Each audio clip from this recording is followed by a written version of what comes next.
2001년 2월의 어느 날 아침이었어요. 서울 여의도의 한 빌딩 회의실. 창밖으로 한강이 보이는 그 방 안에 팽팽한 긴장감이 흐르고 있었어요. 테이블 위에는 계약서 한 장이 놓여 있었고 미국에서 날아온 마이크론 테크놀로지의 임원들은 여유로운 표정으로 앉아 있었어요. 이미 협상은 끝난 것이나 다름없었거든요. 상대방 회사는 부채만 8조 5천억 원이었어요. 직원 월급도 제때 못 줄 지경이었고 채권단은 매각 말고는 선택지가 없다고 통보한 상태였어요. 계약서에 사인 한 번이면 끝이에요. 이 회사는 그날로 미국 기업이 되는 거예요. 그런데 바로 그 순간이었어요. 본사 앞에 직원들이 몰려들기 시작했어요. 전국 대학 교수들이 성명서를 냈어요. 반도체는 국가기관 산업입니다. 팔 수 없습니다. 결국 계약은 무산됐어요. 그로부터 정확히 25년이 지난 2026년 오늘 그 헐값에 팔릴 뻔했던 회사의 주가는 100만 원을 넘어섰어요. 2025년 영업이익은 47조 원, 단일 사업연도 기준으로 창사 이래 최대 실적이에요. 오늘 이 영상 하나로 SK 하이닉스의 40년 변천사 HBM이라는 기술이 왜 반도체 패권의 핵심이 됐는지, 그리고 이 회사가 어디까지 갈 수 있는지를 완전히 이해하실 수 있어요. 당시 한국은 반도체의 반자도 모르던 시절이었거든요. 미국의 인텔이 286 프로세서를 막 내놓던 시절, 일본의 도시바와 히타치가 D램 시장을 쥐고 흔들던 시절이었어요. 선진국과의 기술 격차를 좁히기 위해 해외 엔지니어들을 데려오고 미국과 일본 현지 법인을 세우고 배울 수 있는 것은 모조리 배웠어요. 기초부터 다지면서 자체 개발 능력을 쌓아 올리는 데만 10년이 넘게 걸렸죠. 그런데 1997년 청천벽력 같은 일이 벌어져요. IMF 외환 위기예요. 한국 경제 전체가 뒤흔들렸어요. 달러가 없어서 나라가 부도 직전까지 몰렸고 정부는 살아남기 위해 대기업들에게 강제로 사업을 합치라는 명령을 내려요. 이른바 빅딜이에요. 그리고 그 빅딜의 대상에 현대전자가 포함됐어요. 경쟁사인 LG반도체를 흡수 합병하라는 명령이었어요. 1999년 현대전자는 LG반도체를 인수했어요. 규모로는 커졌죠. 그런데 문제가 생겼어요. 합병 자체가 독이 됐어요. 인수 대금이 천문학적이었어요. 반도체 시장은 갑자기 불황에 빠졌어요. 두 회사의 문화는 섞이지 않았어요. 결국 부채 규모가 8조 5천억 원까지 불어났어요. 현금은 바닥났어요. 회사는 숨을 쉬기가 어려운 상태가 됐어요.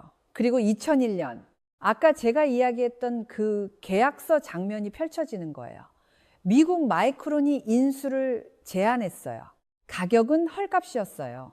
채권단도 고개를 끄덕였어요. 이미 현대그룹에서 떨어져 나와 하이닉스 반도체라는 이름으로 바뀐 이 회사, 팔리는 건 시간 문제처럼 보였어요. 그런데 여기서 우리가 모르는 일이 벌어졌어요. 직원들이 본사 앞에서 밤을 새웠어요. 전국 반도체 관련 교수 216명이 연명으로 매각 반대 성명을 냈어요.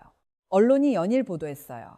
반도체는 국가안보자산이라는 여론이 들끓었어요. 결국 마이크론과의 협상은 결렬됐어요. 그런데 여기서 진짜 문제가 시작됩니다. 팔리지는 않았는데 돈은 없어요. 이제 어떻게 살아남을까요? 여기서 잠깐 멈춰야겠어요. 지금 이 순간이 SK 하이닉스 역사에서 가장 중요한 분기점이거든요. 살아남은 방식이 나중에 HBM 기술을 낳는 DNA가 됐으니까요. 계속 들어보세요. 두 번째 이야기입니다.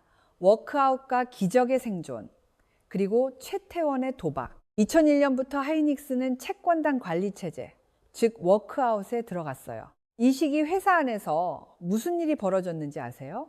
임원들이 자진해서 임금을 반납했어요. 일반 직원들도 임금 동결에 합의했어요. 무급 휴직을 받아들였어요. 새 장비를 살 돈이 없으니 고장난 설비를 고치고 또 고쳐가며 쓰는 블루칩 프로젝트를 시작했어요. 경쟁사들이 수백억 원짜리 장비를 새로 들여올 때 하이닉스 엔지니어들은 폐기 직전의 기계를 수리해서 돌렸어요. 이게 말이 되는 것처럼 들리지 않죠? 그런데 이게 되더라고요. 2003년 반도체 시장의 가격 반등이 시작됐어요. 그리고 하이닉스는 흑자 전환에 성공했어요. 기적이었어요. 채권단도 놀랐어요. 경쟁사들도 놀랐어요. 죽어가던 회사가 살아났어요. 그런데 살아났다고 끝이 아니었어요.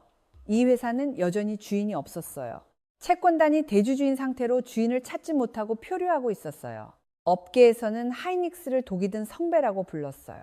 반도체 사이클에 따라 어마어마한 이익을 낼 수도 있지만 조금만 시장이 꺾이면 순식간에 적자로 돌변하는 사업이니까요. 2011년 SK그룹이 나섰어요. 최태원 회장은 인수하겠다고 선언했어요. 그 순간 SK 내부에서 반란이 일어났어요. 임원들이 반대했어요. 이사회에서도 우려의 목소리가 높았어요. 반도체는 SK가 잘 모르는 사업이에요. 투자해야 할 돈이 천문학적이에요. 한번 사이클이 꺾이면 수조 원의 적자를 감수해야 해요. 왜 굳이 이 사업을 합니까? 최태원은 이렇게 말했어요. 반도체는 앞으로 산업의 쌀이 됩니다. 그 한마디였어요. 2011년 11월 SK그룹은 하이닉스 지분을 인수했어요. 그리고 2012년 SK하이닉스라는 이름으로 새롭게 출발했어요. 그런데 인수 직후 현실은 냉혹했어요. 2012년과 2013년 반도체 시장은 불황이었어요. 디램 가격은 바닥을 쳤어요. 경쟁사들은 투자를 줄이기 시작했어요. 대부분의 경영자라면 허리띠를 졸라맸겠죠. 그런데 최태원은 반대로 갔어요. 경쟁사들이 R&D 예산을 깎을 때 SK하이닉스는 오히려 늘렸어요. 그리고 당시만 해도 아무도 주목하지 않던 분야에 조용히 연구비를 쏟아붓기 시작했어요. 그게 바로 HBM이었어요. 지금부터가 이 이야기의 핵심이에요. HBM이 대체 뭔지, 왜 이게 전 세계 반도체 패권의 중심이 됐는지 지금부터 제대로 풀어드릴게요. 세 번째 이야기입니다. HBM의 탄생과 AI 시대의 제왕 등극. HBM, 다시 말해 고대역폭 메모리가 뭔지 쉽게 설명해 드릴게요. 여러분이 물을 마신다고 생각해 보세요. 일반 디램은 빨대 하나로 물을 마시는 것과 같아요. 충분히 마실 수는 있지만 한 번에 마실 수 있는 양의 한계가 있어요. HBM은 수십 개의 빨대를 동시에 사용하는 방식이에요. 훨씬 빠르게 훨씬 많은 양을 한꺼번에 처리할 수 있어요. AI가 데이터를 처리하는 방식은 기존 컴퓨팅과 완전히 달라요. 엄청난 양의 데이터를 동시에 엄청난 속도로 읽고 써야 해요. 일반 디램으로는 이 속도를 따라갈 수가 없어요. AI는 항상 메모리가 목이 말랐어요. 그 갈증을 해결해 주는 게 HBM이에요. SK하이닉스가 HBM을 처음 개발하기 시작한 건 2008년이에요. 미국 AMD가 먼저 제안을 했어요. 다음 세대 그래픽 처리 장치에 들어갈 고속 메모리가 필요한데 함께 개발하지 않겠냐는 요청이었어요. 2009년부터 TSV 기술, 즉 실리콘 관통 전극 기술을 연구하기 시작했어요. 이건 메모리 칩을 여러 개 수직으로 쌓아 올리고 그 사이를 전극으로 관통해 연결하는 기술이에요. 2010년 AMD와 함께 기술 사양을 제안했어요. 그리고 2013년 SK하이닉스는 세계 최초로 HBM 개발에 성공했어요. 이걸 제텍 반도체 표준 협의기구에 등록시켰어요.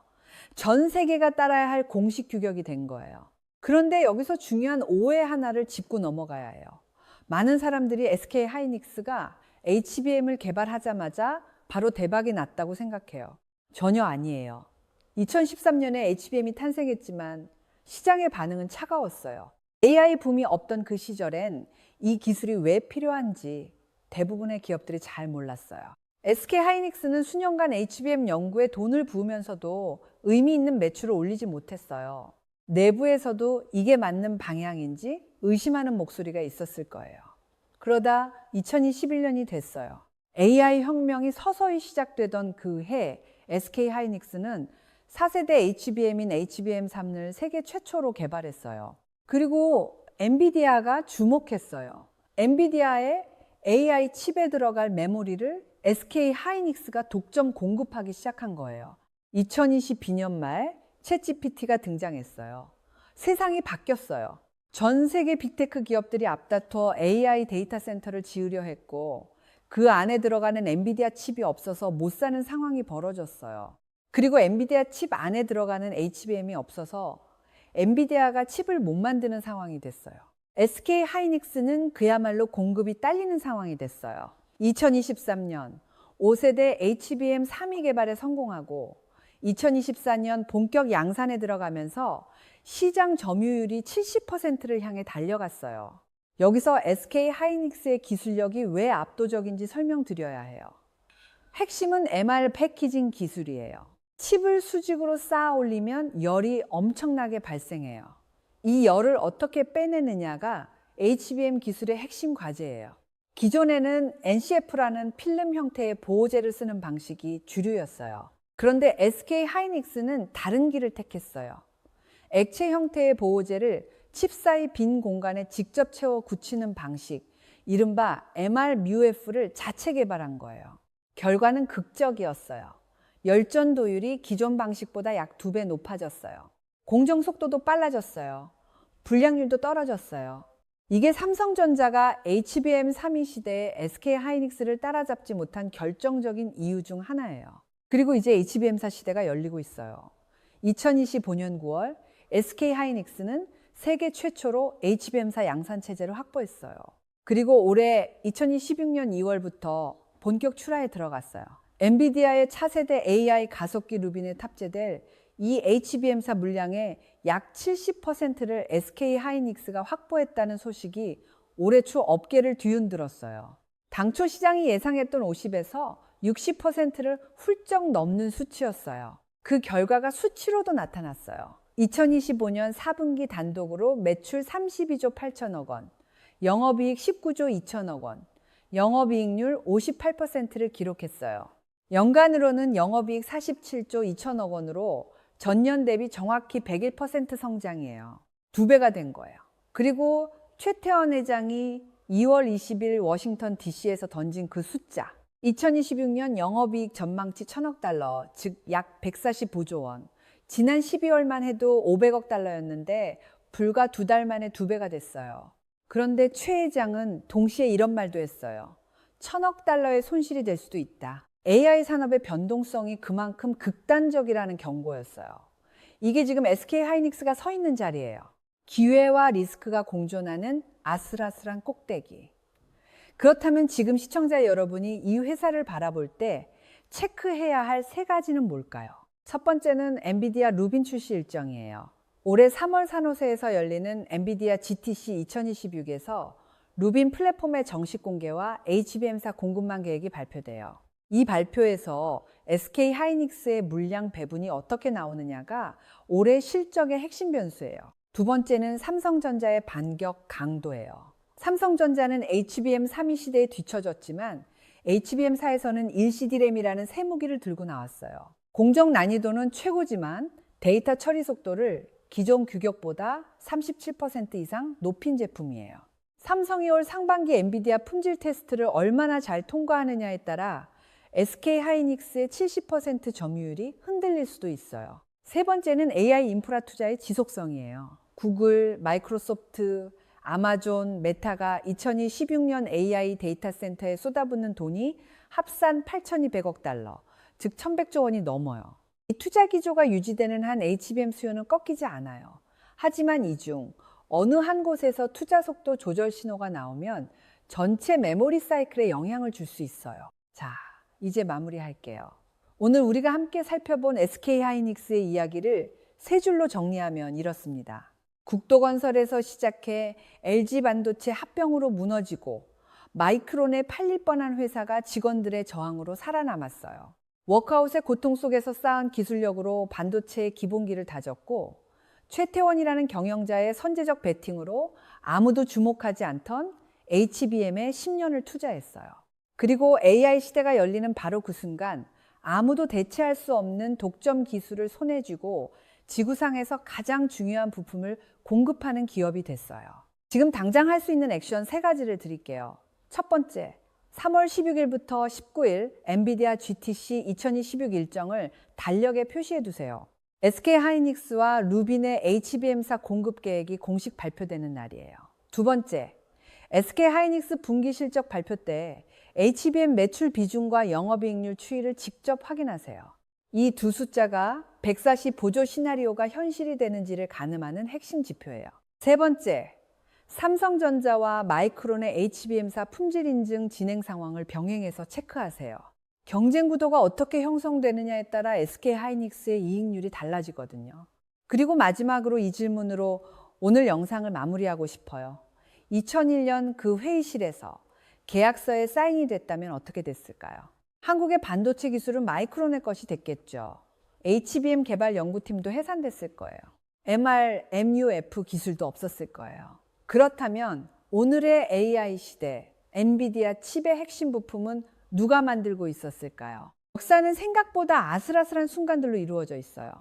그리고 그 아슬아슬한 순간들이 쌓여서 지금 SK 하이닉스가 됐어요. 이 영상이 도움되셨다면 구독과 좋아요 부탁드려요. 댓글로 SK 하이닉스 이야기 중 가장 놀라웠던 순간이 어디였는지 알려주세요. 다음 영상에서는 삼성전자가 왜 HBM 3위에서 뒤처졌는지, 그리고 HBM사에서 반격이 가능한지를 정면으로 다뤄드릴게요. 2016년 2월 26일, 오늘도 냉정하게, 현명하게